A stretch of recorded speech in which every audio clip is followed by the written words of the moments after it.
যে ব্যক্তিটা সমাজের একজন কর্ণধার ছিলেন, আমাদের উপর যে জানাজা নামাজ পড়তে কেফায়া ছিল, সেই জানাজার পড়তে কেফায়া নামাজে সকলে অংশগ্রহণ করতে পেরেছে, যেন শুকর আদায় করে আলহামদুলিল্লাহ। আসল আমরা জানাজা নামাজ আসার একটা উদ্দেশ্য হলো মাইয়াতের শেষ সমাধিস্থ যেন আমরা রাসূলের সাল্লাল্লাহু আলাইহি ওয়াসাল্লামের তরিকায় তার শেষ সমাধি করতে পেরে সেই উদ্দেশ্যে আসা। আসলে আজকে আলোচ্য বিষয় কোনো কিছু নয়।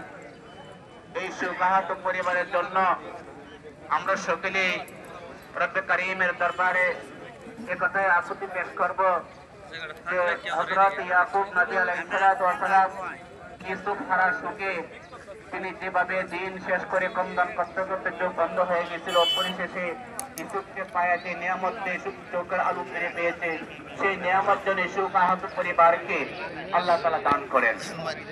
এই মানুষটার অনুপস্থিতি যেন এই পরিমিতিতে ইয়াকুব নবীর ধৈর্যের বিনিময়ে যে ফলাফল পেয়েছিলেন, এই শোকাহত পরিবারের সকলকে আল্লাহ তাআলা এই ধৈর্য ধারণ করে সেই নিয়ামত হাসিল করার তৌফিক দান করেন। আমিন।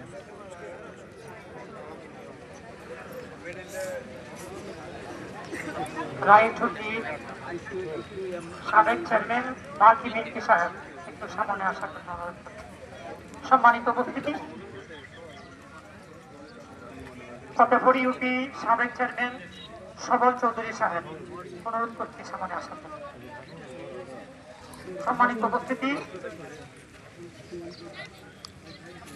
লুৎফুর রহমান খান সাহেব সামনে আসার জন্য বিনীত অনুরোধ করছি। সম্মানিত উপস্থিতি, এই পর্যায়ে আপনাদের সম্মুখে সংক্ষিপ্ত বক্তব্য নিয়ে আসছেন জনাব বাকি মিল্কি সাহেব।